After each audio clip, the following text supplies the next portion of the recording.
Bueno, pues comenzamos ya directamente con la parte más propiamente académica de esta sesión, en la cual don Miguel Ángel Ladero Quesada,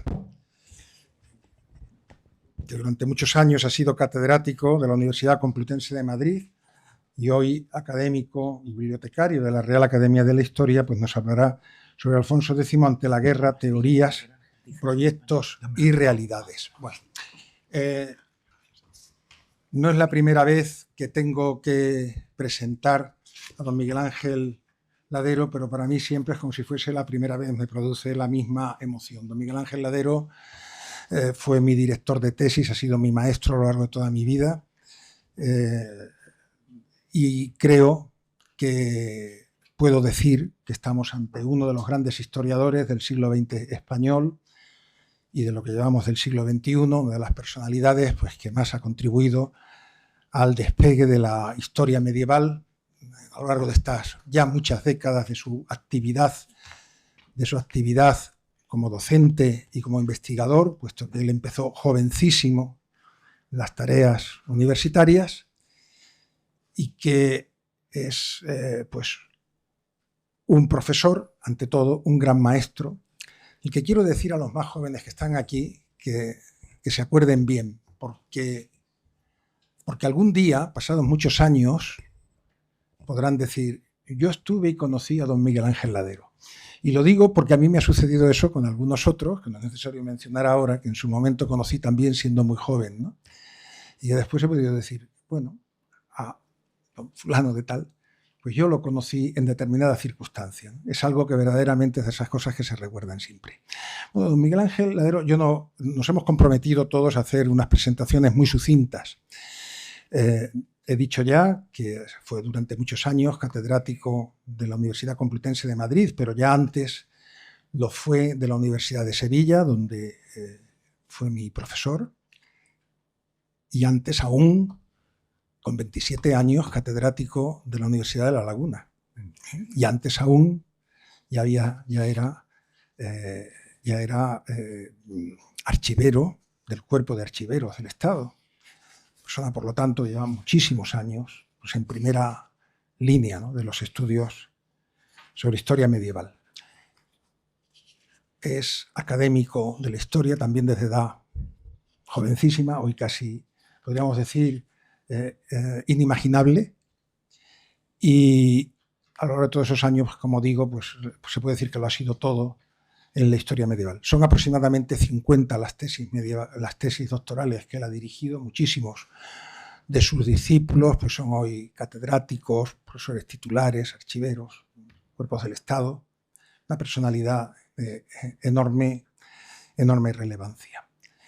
No voy a mencionar ni siquiera lo que fue su tarea investigadora, lo que es su tarea investigadora, porque además sigue trabajando y sigue publicando casi anualmente 1 o 2 libros de una manera infatigable. Sería imposible resumir, pero sí puedo decir que ya desde sus primerísimos tiempos dedicó mucha atención a la cuestión de la guerra. Su tesis doctoral, de hecho, sobre la Guerra de Granada, pues estuvo dedicada a ello, en tiempos, años 60 del siglo pasado, en los que la historia militar pues prácticamente estaba un poco de modé y fuera de juego. Y él, sin embargo, pues por las circunstancias que fueran, pues empezó trabajando sobre esos temas, aunque después su mirada pues, se ha ampliado de tal manera que prácticamente no hay tema de la historia medieval española, especialmente castellana, que no haya tocado. Para mí es una enorme satisfacción, y lo he perseguido mucho y él lo sabe, tenerlo aquí como ponente inaugurando esta semana. Y solamente, pues ya después de lo que he dicho y lamentando pues que no me ha tenido al compromiso de ser breve en las presentaciones, pues les dejo a todos con don Miguel Ángel Ladero. Muchas gracias, Miguel Ángel. Gracias a ti.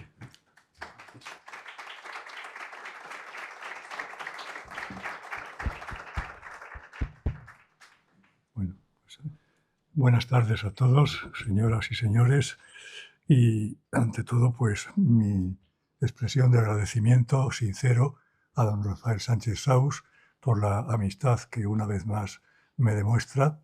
Les aconsejo que sean un poco escépticos con respecto a lo que han oído, porque es conveniente, ¿verdad? Se aproxima más a la realidad. Y también mi gratitud, quiero decirlo, a la bodega, bueno, a los dueños de esta institución del Castillo de San Marcos, las Bodegas Caballero, porque durante tantos años han protegido y ayudado, patrocinado la realización de estas reuniones extraordinarias en el marco general de la investigación en que nos movemos en España. Hacía muchos años que yo no venía aquí, creo que solamente estuve como ponente en la tercera semana, época en la que muchos de ustedes todavía estarían pensando en nacer. Y desde entonces, pues creo que no he vuelto, por lo tanto, encuentro una satisfacción especial en estar otra vez aquí esta tarde y charlar un poquito delante de ustedes sin ánimo de aburrirles. Y además, como es la hora de la siesta, si alguien tiene sueño, que no se corte, echen la cabezada correspondiente, que yo no voy a llamarles la atención, todo lo contrario. Procuraré hablar un poquito más bajo para que con suavidad continúen su siesta. Les van a repartir, o les habrán repartido ya, un guión de la conferencia que tiene 4 páginas, con lo cual más que un guión pues ya sirve para que si se lo leen no necesiten escucharme.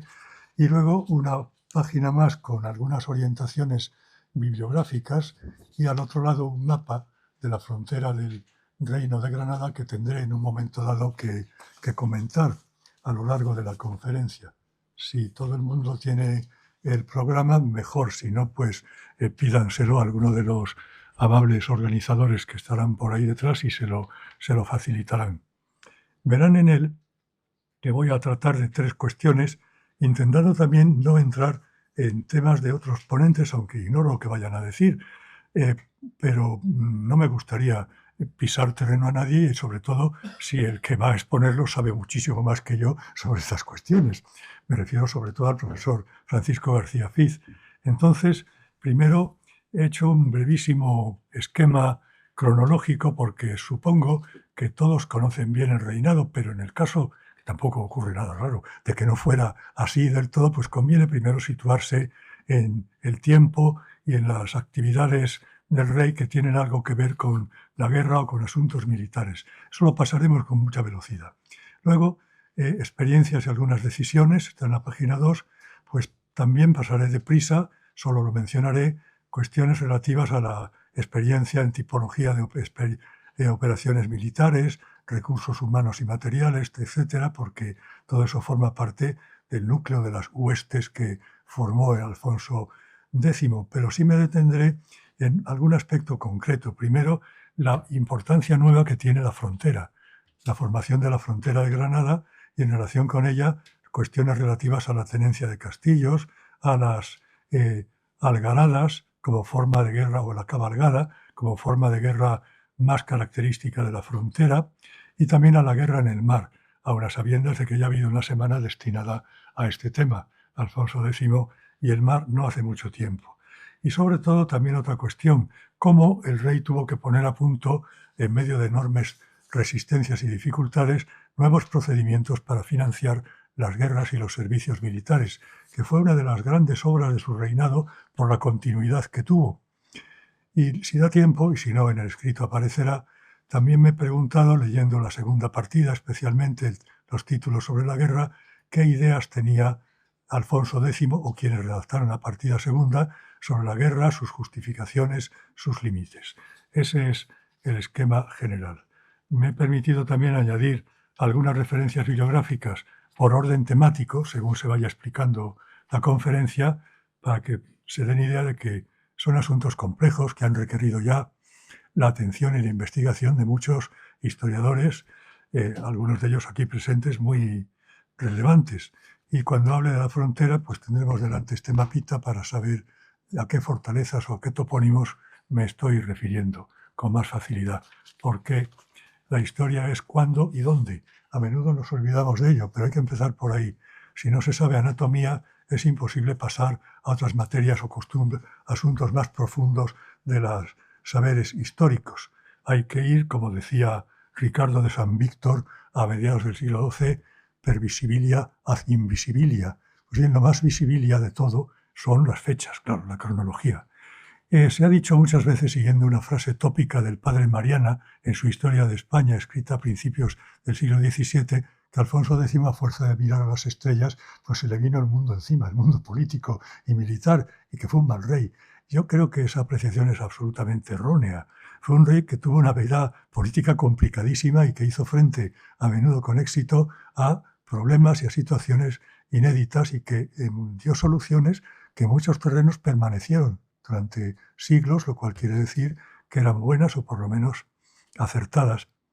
En lo que se refiere a la guerra y a las actividades militares, tendemos a pensar que una vez que Fernando III el Santo conquistó Sevilla, pues se acabó la cuestión. No, no es así.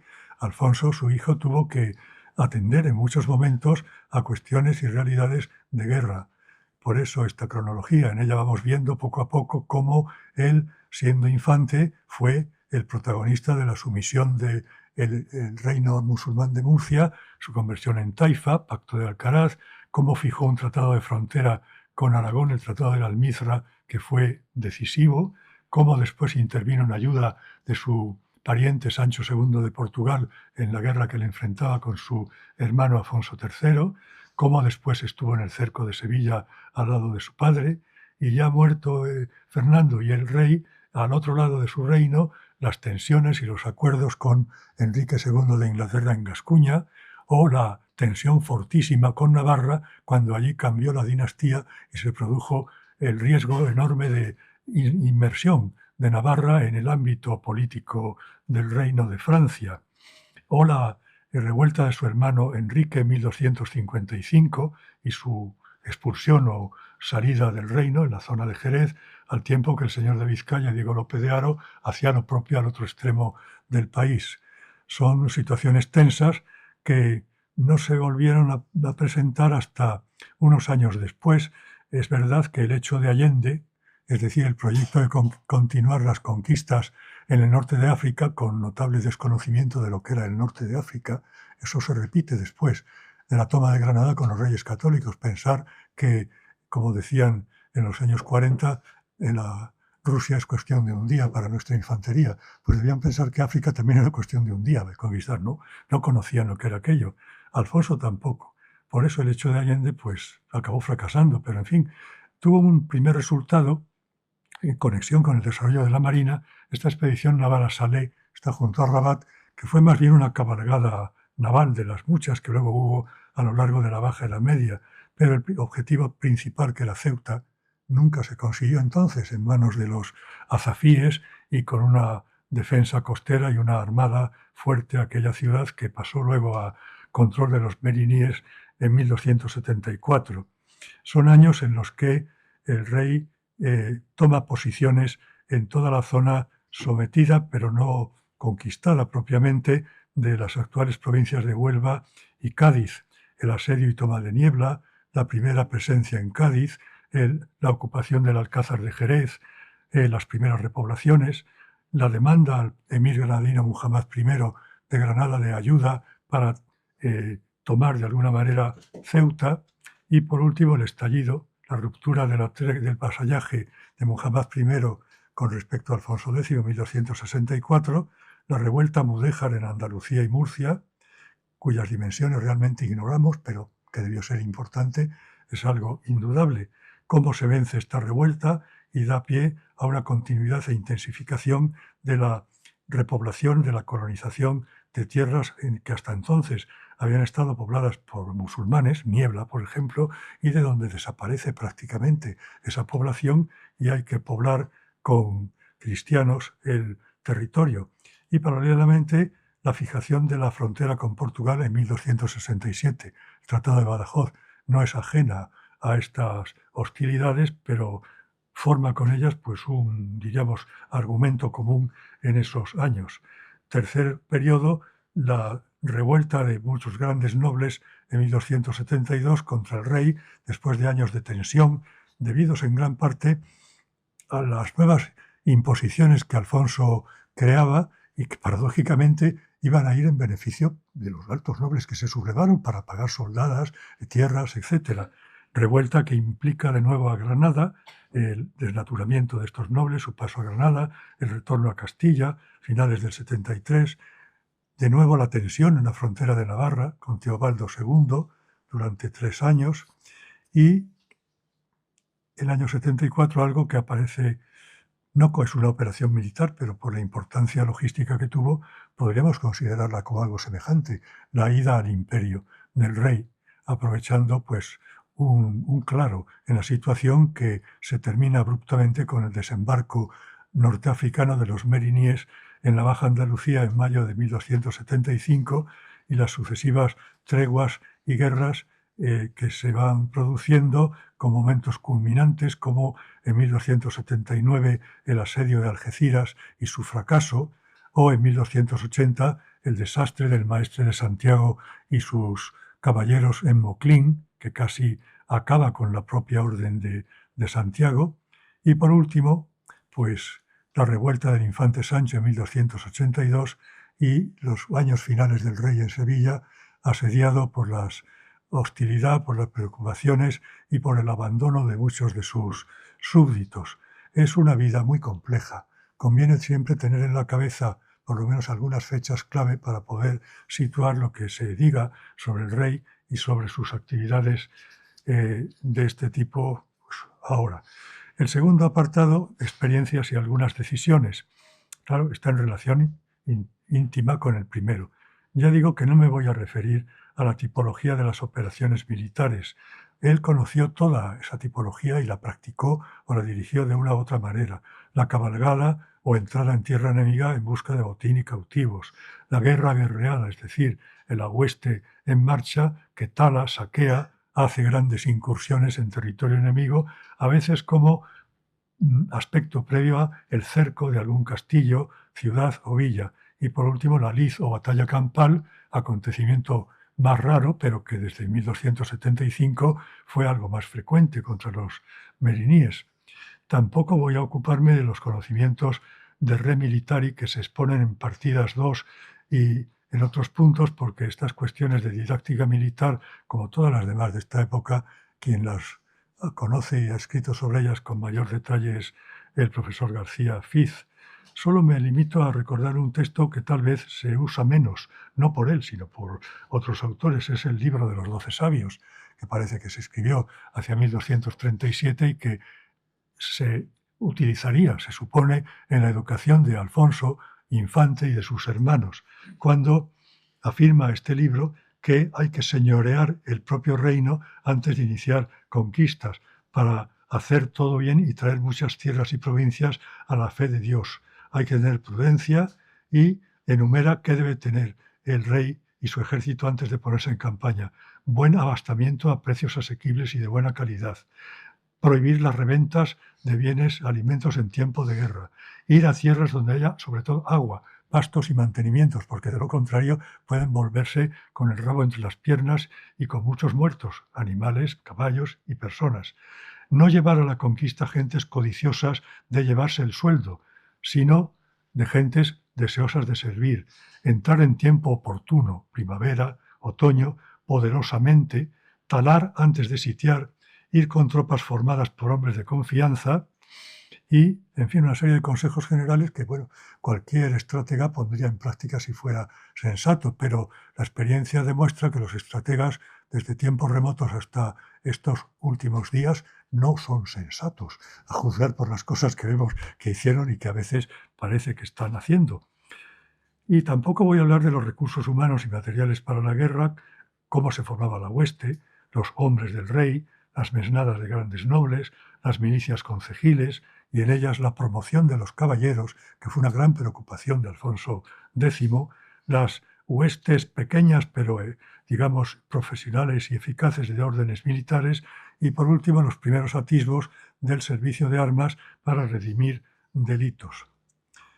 También en esto hay un consejo del libro de los 12 sabios que me ha llamado la atención.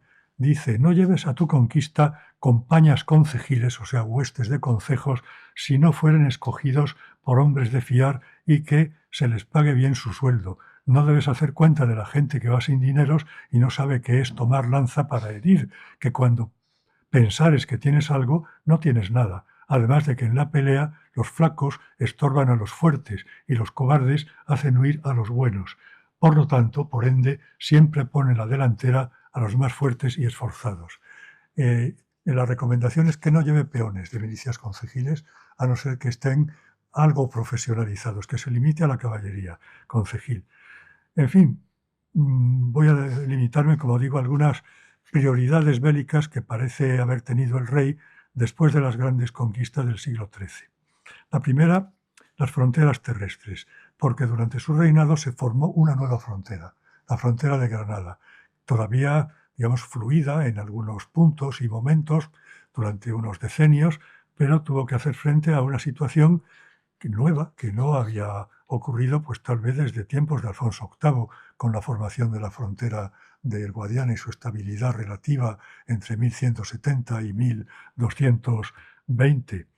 Y por ello, en la partida segunda y también en el espéculo, se dedica una gran extensión, creo yo, al asunto de la tenencia de los castillos. No solo los fronteros, los de todo el reino, las leyes sobre tenencia.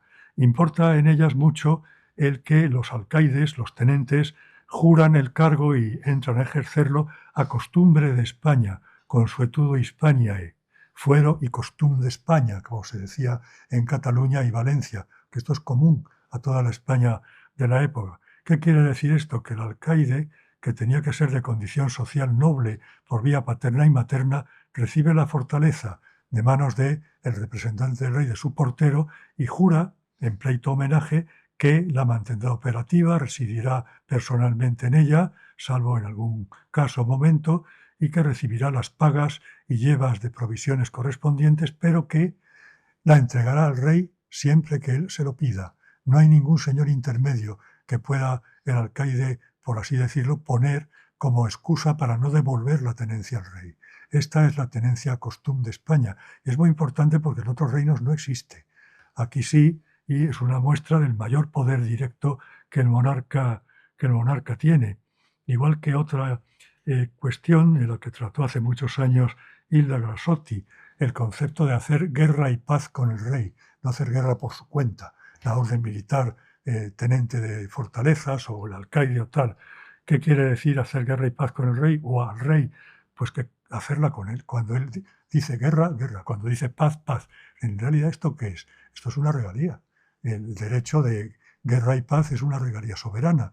Aquí se dice de otra manera, más antigua, más a la manera, si quieren, feudal, pero es lo mismo. Partidas en el título 15.5, pues habla también de este asunto con cierto detalle. Cuando alguien dé el rey para mayor guarda del señorío, heredamiento o tenencia, de retener aquellas cosas que pertenecen al señorío real, que hagan de ellos guerra y paz por su mandado, que vayan en su hueste, que corra allí su moneda y que se la den cuando se la cedieren en los otros lugares de su señorío, es la moneda forera, y que le finque allí justicia al rey, es la mayoría de justicia real, también una regalía, y las alzadas de los pleitos, las minas, si las hubiere, otra regalía, y el yantar, como decía todavía Pedro I, es el pecho que más aforado nos es.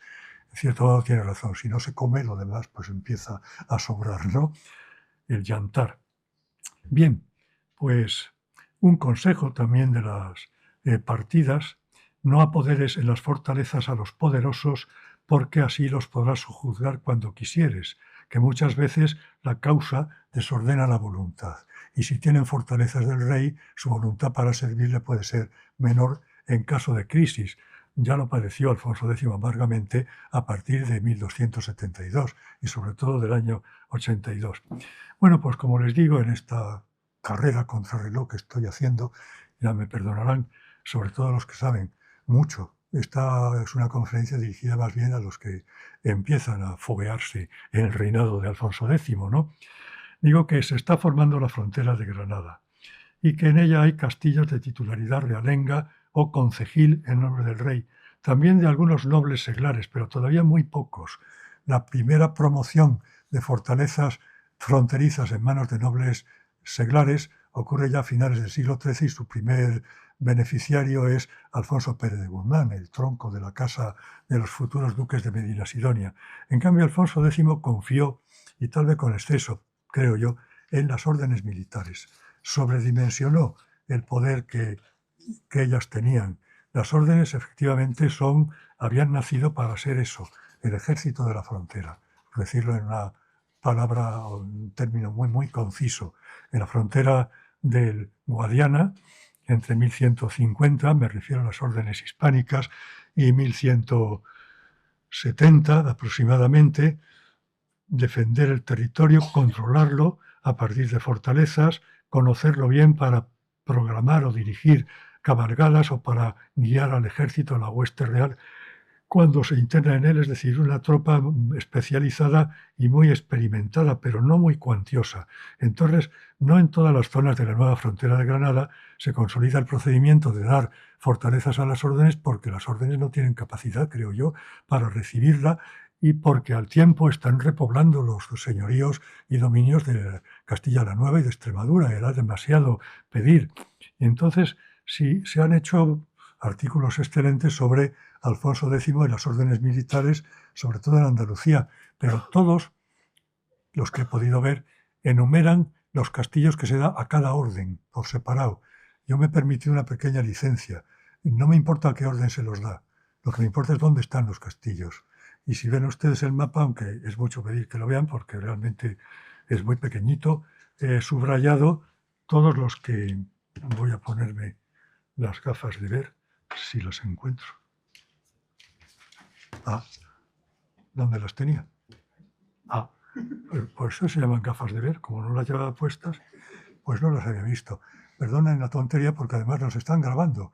Y esto ustedes pueden entender que lo diga, ¿verdad?, dentro de este contexto, pero quien lo vea en Australia dentro de 25 años va a decir, bueno, pero el conferenciante se ha vuelto loco de repente. No del todo. Bien, vean ustedes de este a oeste. ¿Qué da Alfonso? Da, partiendo de Lorca hacia arriba, Aledo y Totana, Cieza, Cejín, Caravaca. Este mapa es ya del siglo XV y aparecen topónimos que en el XIII castillos algunos no existían todavía, porque estas primeras entregas de castillo y la formación de encomiendas y control del territorio dura varios decenios, a veces más de un siglo. Segura, todo lo que hay en torno a Segura, o parte de ello, todavía no estaba allí entonces. Aquí predomina la Orden de Santiago. Incluso recibe Galera, al sur de Huéscar. Si van de Segura hacia abajo verán Galera, pero Galera no se tomó ya hasta la guerra final, prácticamente, de los reyes católicos. El rey está dando cosas a futuro pensando que es fácil llegar hasta allí, luego no lo fue en absoluto. Y yendo hacia el oeste nos encontramos pues con castillos, sobre todo de la Orden de Calatrava, Martos, Alcaudete, Víboras, que es un despoblado hoy, Locubín, se la da también, pero no se conquistó hasta 1341.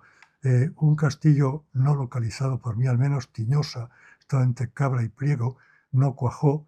Luego, después, decenios más tarde, las diversas ramas de los Fernández de Córdoba, fueron los que se hicieron cargo de la defensa de esta zona de la frontera.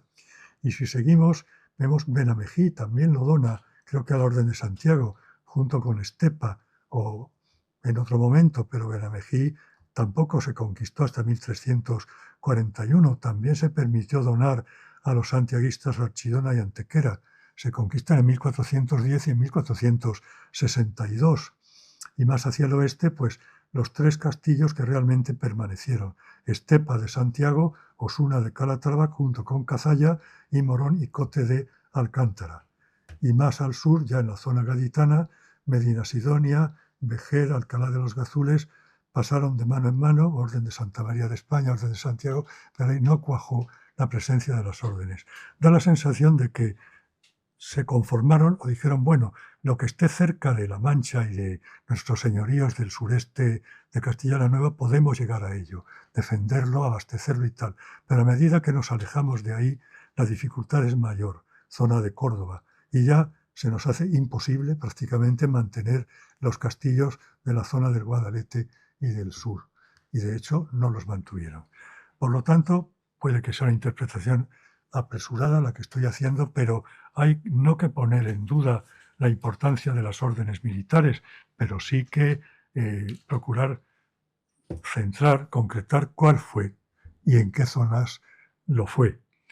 Otro tema relativo a la frontera es la guerra y la tregua en la frontera y las cabalgadas como forma específica de actividad bélica para obtener botín y cautivos. También las partidas se ocupan amplísimamente de esta cuestión y antes lo habían hecho el derecho local, sobre todo la familia de fueros que dependen o que derivan del fuero de Cuenca y del fuero de Teruel. Así que es una cuestión muy reglamentada jurídicamente, tanto por el rey en las partidas como anteriormente por algunos fueros locales.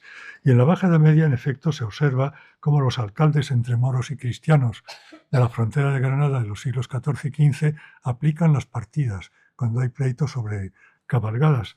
En cambio, no aplican algo que le resultaba ya en época de Alfonso XI peregrino, el llamado fuero de las cabalgadas, que era falso. Realmente es una especie de recopilación de datos del fuero de Cuenca, pero se formó a fines del XIII, se atribuyó a un emperador y, claro, le daba una gran autoridad.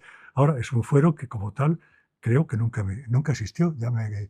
Existió, pero no es algo que derive de una acción jurídica concreta de un rey castellano, ni Alfonso X tenía por qué, ya estaban las partidas. Y el último asunto del que me quería ocupar en este apartado, antes de seguir rápidamente, es la guerra en el mar. Simplemente para recordar cómo, de nuevo, la segunda partida dedica un amplio espacio, los títulos 25 y 26, a la cuestión de la guerra en el mar. Alfonso X tuvo que imaginar en gran parte este asunto, cómo organizarlo, tomar modelo, sobre todo de las marinas italianas, de Pisa, de Génova especialmente, pero ver de qué manera con recursos castellanos se podía organizar y mantener la guerra por mar, que como él dice, es como cosa desamparada y de mayor peligro que la de tierra. ¿Cuáles son los motivos de esta pretensión alfonsí? Primero, el proyecto de cruzada en el norte de África, el hecho de Allende. Segundo, y más concreto, el control del paso del estrecho de Gibraltar. Y tercero, la apertura de las rutas mercantiles Mediterráneo-Atlántico, atravesando el estrecho precisamente desde los años 60 y primeros 70 del siglo XIII. Por todos esos motivos, el rey deseaba estar presente en el mar, tener una marina propia, y la ocasión se presentó después de la conquista de Sevilla, porque hasta entonces la única marina de Castilla era la Cantábrica, y en efecto a Sevilla y después vienen de Galicia y lo que llaman las crónicas Asturias, que hay que entender que es Asturias de Santillana, no Asturias de Oviedo, que nunca hubo un desarrollo marítimo grande, sino los 4 puertos de la Marina de Castilla, San Vicente de la Barquera, Santander, Laredo y Castruriales, y luego los de Guipúzcoa, porque Vizcaya, Bilbao, Bermeo son ya más tardíos en aparecer. Pues bien, de aquí vienen barcos a Andalucía, pero ¿qué tipo de barcos? Son barcos redondos, tipo coca, poco aptos para la guerra, sí para otras operaciones bélicas o de apoyo, muy vulnerables. El barco de guerra por excelencia sigue siendo la galera. Y aquí se aprovecha el precedente almohade en Sevilla de alguna atarazana para crear el rey una gran atarazana que podía albergar y tener a punto hasta 30 galeras. Es una cantidad enormemente grande para la época. De hecho, nunca llegó la Armada castellana a tener tantas galeras, porque mantenerlas, más que construirlas, era carísimo, tanto por su mantenimiento como por la tripulación y el pago. Luego veremos esta cuestión. Hay estudios magníficos sobre las atarazanas. Ha salido hace poco el de Pérez Mallaína, que estudia todo lo relativo al edificio, su entorno, su historia, creo que con gran detalle y acierto. Bueno, la Armada alfonsí en el cerco de Algeciras de 1279 tenía, la crónica lo dice al revés, 80 galeras y 24 naves. Eran más bien 24 galeras y 80 naves redondas. Fue destruida por los musulmanes, fue un desastre verdaderamente. Pero el proyecto triunfó. Hubo unas atarazanas, estuvieron funcionando hasta bien entrado el siglo XV, no después. Hubo un barrio de la mar que Alfonso formó en Sevilla, dándole un fuero especial para avecindar personal especialista en construcción de naves, los carpinteros de Ribera, y mantenimiento. Son los futuros francos de las atarazanas, con un juez propio para los pleitos relativos a materias marinas, con el tratamiento de caballeros, así que eran como caballeros del mar, igual que el buque viene a ser un caballo, el equivalente a un caballo marítimo, ¿no? Y luego, sobre este apoyo profesional, crea de manera inmediata la organización institucional de los comitres, los 23 comitres de las galeras del rey, que viven en el barrio y se comprometen a prestarle servicio, con 16 galeras y 100 hombres de combate y remo cada una de ellas, y reciben en el repartimiento pues lotes de tierra de labor, casas, etcétera, muy importantes, muy sustanciosos. Se calcula en ese momento en partidas cuánto dura una galera: 7 años. Es decir, el desgaste del barco es enorme. Cada 7 años hay que reponer hay que hacer un barco nuevo, por así decirlo. Y sobre todo la creación del almirantazgo, como mando militar y como jurisdicción marítima, aunque este aspecto todavía era un poco impreciso. El primer almirante fue uno de los repartidores de Sevilla, Ruy López de Mendoza, en 1264, siguen varios más.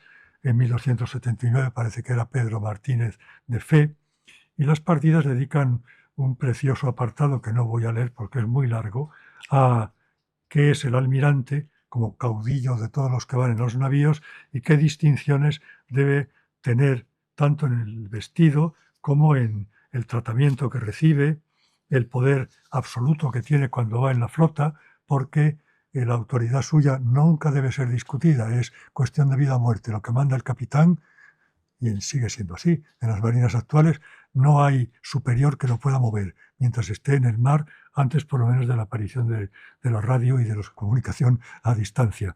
Tenían un poder prácticamente absoluto, como adelantados, dice, partidas en los maravillosos hechos de la guerra por mar.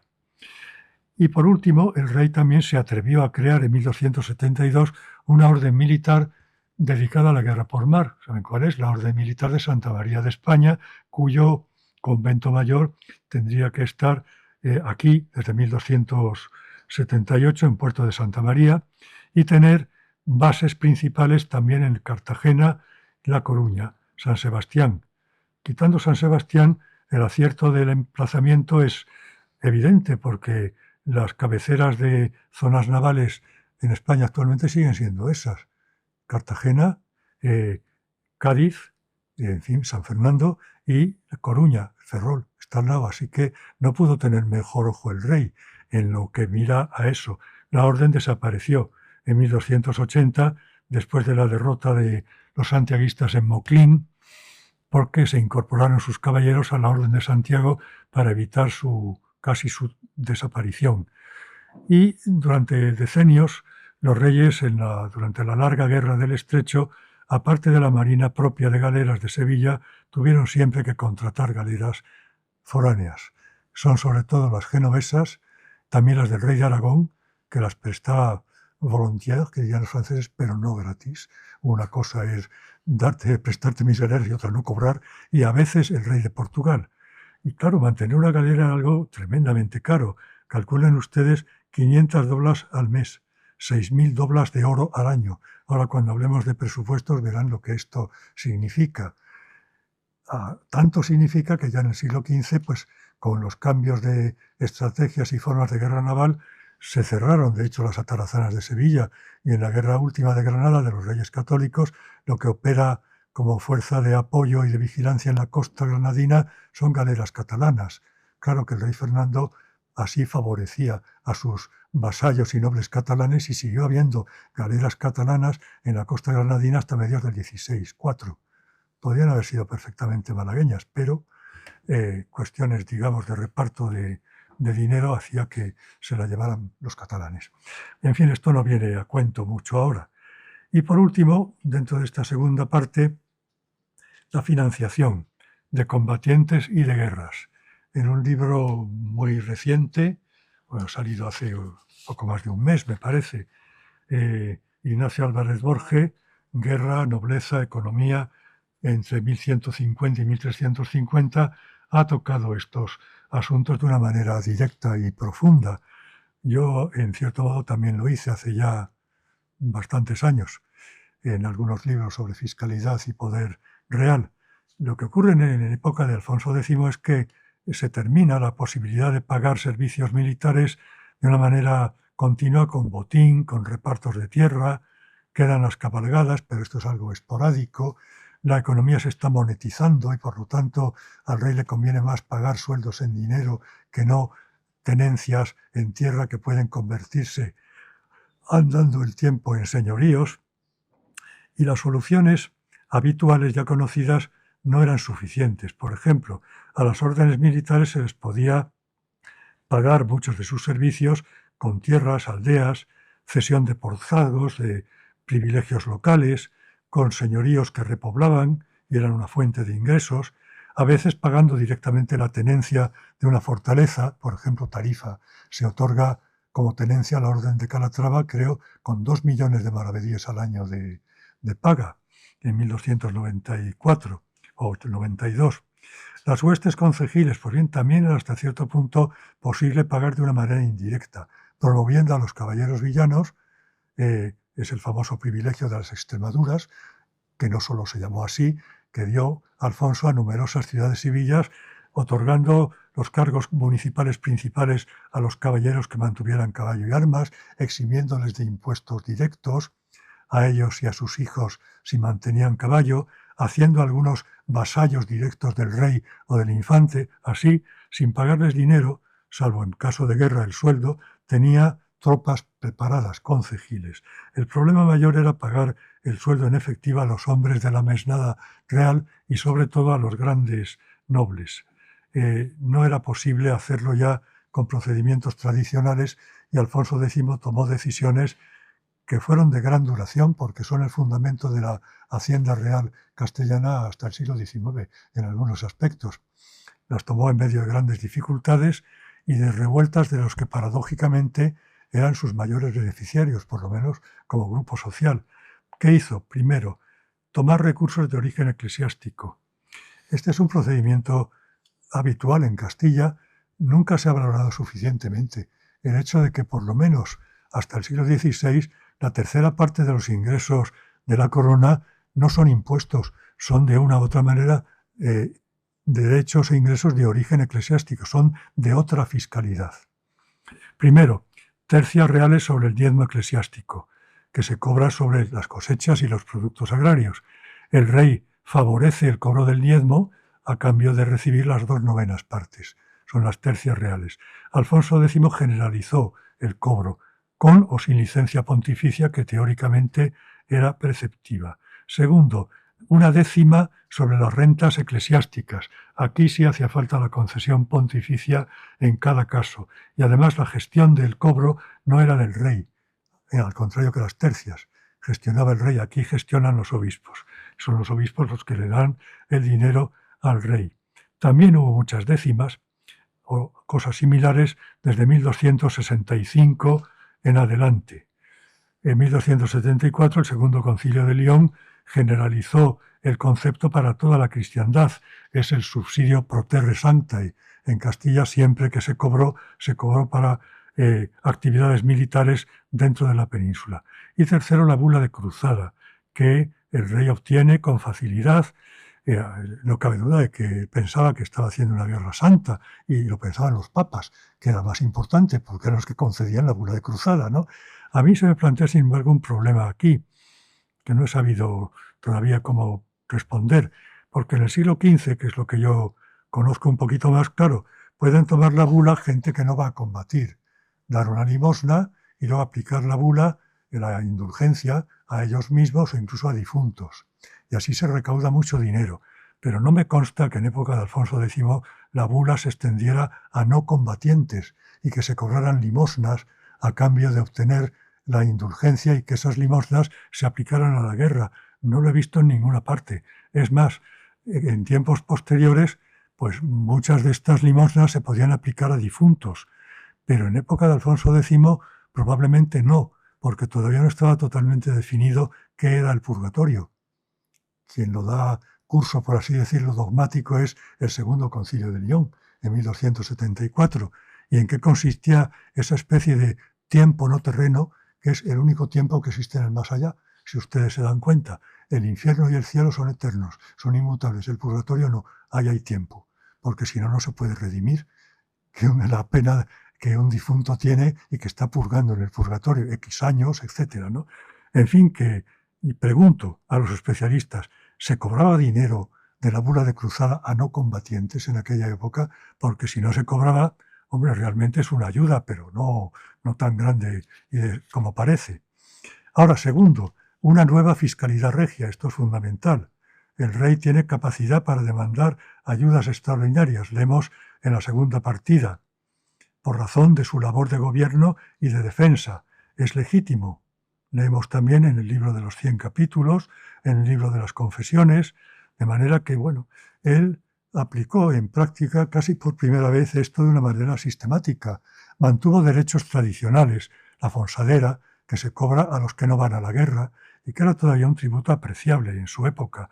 La moneda forera, que había nacido en el siglo XII también para eso. Cada 7 años se cobra para gastos militares, cada 7º año.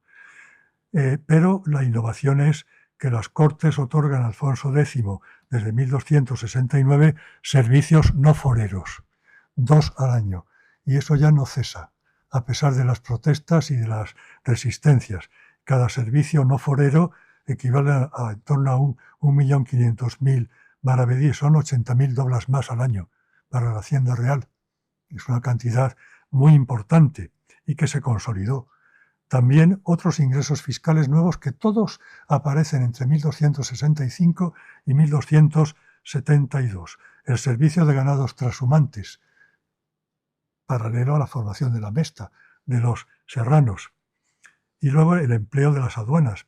Había almojarifazgos en época almohade y andalusí, como el de Sevilla, que son conglomerados de impuestos. Un almojarifazgo es una especie de piña de derechos e impuestos heterogéneos, pero hay uno aduanero, y en Sevilla era el más importante, de manera que a partir del almojarifazgo de Sevilla se organizan las aduanas de la costa andaluza, que eran cada vez más rentables, y al mismo tiempo el rey crea los diezmos de la mar en la costa cantábrica que antes no existían, desde 1268.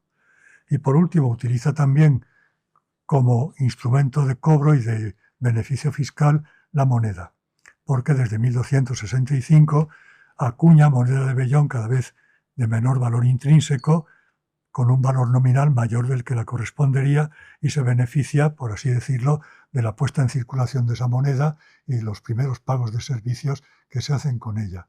Esto es una trampa, sí, pero tengan en cuenta que en aquella época, si no se monetizaba rápidamente la economía mercantil, colapsaba. Entonces Alfonso X mantuvo una moneda de oro estable, la dobla, que equivalía a 20 maravedíes, y no la tocó. Es la moneda almohade, 460 gramos de oro. Pero no pudo acuñar moneda de plata, estable, acuñó moneda de vellón, mucha, y la primera en 1265. Son las llamadas blancas de la Primera Guerra, es la guerra de la revuelta de los mudéjares.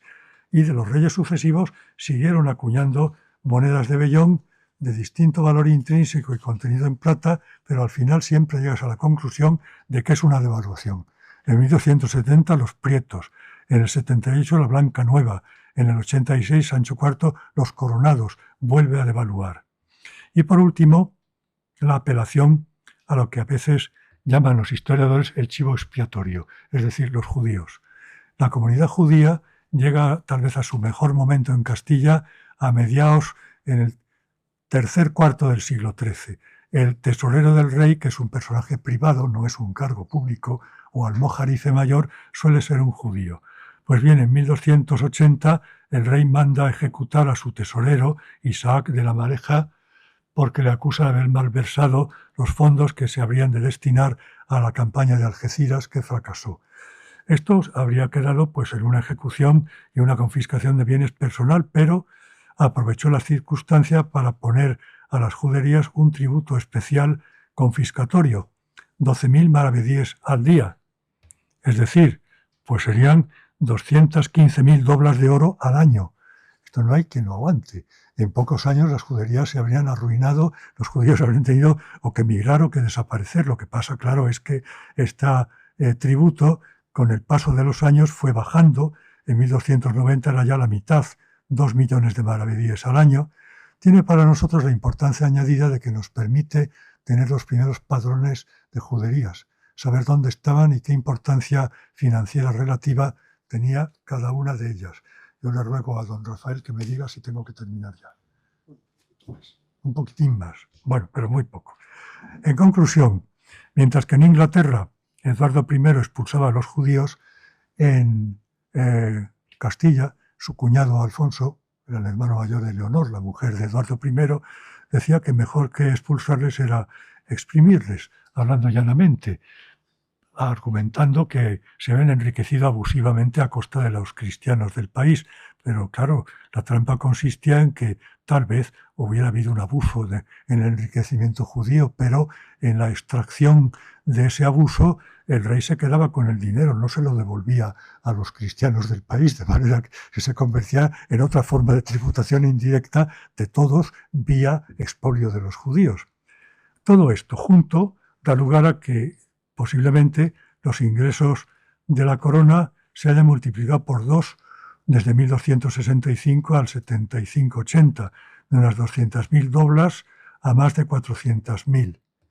El siguiente salto lo da Alfonso XI al generalizar la alcabala y llevar el nivel de ingresos teórico al menos a 600.000 doblas, que es máximo. Ya no se llegó a superar ningún rey bajo medieval, ni siquiera Enrique III llegó a cobrar tanto, ni los reyes católicos, pero eso es por otras cuestiones. Pues bien, la mayor parte de este dinero va a sueldos, llamados tierras, o a situados a favor de los nobles y de sus mesnadas. Esto es evidente, y se hace más evidente a través del libro de Álvarez Borge, de manera que hay una primera etapa de creación del Estado monárquico que es también la promoción de la alta nobleza integrada en él. En la famosa lucha nobleza-monarquía realmente no es más que una especie de codazos continuos de unos a otros a ver quién se queda con mayor parte del poder, pero el poder es del rey. En última instancia, aunque los nobles lo fagociten a su favor, no es una pugna entre dos poderes irreconciliables, a mi modo de ver, sino entre dos partes, una titular teórica de todo el poder y otra que quiere participar en él cuanto más mejor. No combatirlo, sino participar e integrarse en él. Y eso empieza con Alfonso X. Y en fin, la última parte de la ponencia está dedicada a las relaciones de práctica y teoría de la guerra. Aquí, y me he tropezado, también es una pregunta a los especialistas, con una sorpresa. En la segunda partida, título 23, de la guerra que deben hacer todos los de la tierra, se encuentra uno con algo inaudito. La edición de Gregorio López de 1555, como saben, los que la hayan visto, tiene glosas de Gregorio López, que fue un gran jurista de su tiempo y en aquel momento era miembro del Consejo de Indias. Son glosas menores generalmente que el texto principal, pero en este título, el título ocupa el equivalente a 2 páginas y las glosas 12. ¿Por qué? Pues porque Gregorio López dice todo lo que Alfonso X no dijo. Alfonso X se limitó a hablar primero de qué autoridad declara la guerra, el príncipe, bien, pero luego en las condiciones de la guerra justa se limita a repetir lo que dice San Isidoro en las etimologías, muy poquito más. No utiliza ni a San Agustín, ni a Graciano en el Decretum, ni a los decretalistas, ni mucho menos tampoco pues a Enrique de Susa, el Ostiensis, cuya clasificación de los 7 tipos de guerra tomada de las decretales de Inocencio IV se conocía en aquel momento. En las partidas no aparece absolutamente para nada. Es decir, hay una teoría de la guerra y del derecho a guerrear, lo que llaman los juristas contemporáneos ius ad bellum, muy escasa. No digo que sea insuficiente, pero uno esperaba mucho más, ¿no? Y además más contacto y más reflejo de lo que se estaba haciendo en las universidades de la época y se conocía ya. Y lo mismo ocurre en las limitaciones de la violencia en guerra, lo que se llama hoy ius in bello. ¿Hasta dónde puede llegar la violencia?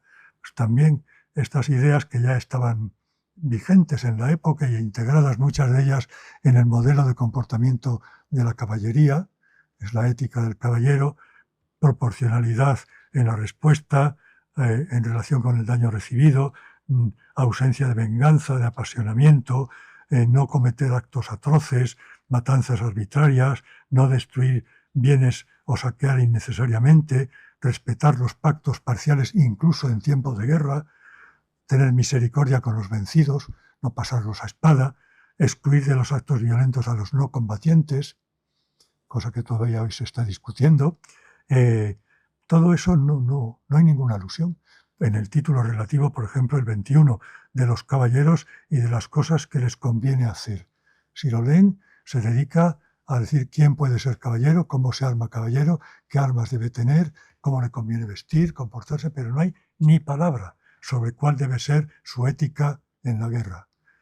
Puede que en otros textos alfonsinos, la historiografía, tal vez haya algo más sobre esto, o en otras partes de la partida o de las partidas que no he leído en esta ocasión para preparar esta ponencia que termina ya. Muchas gracias por su atención.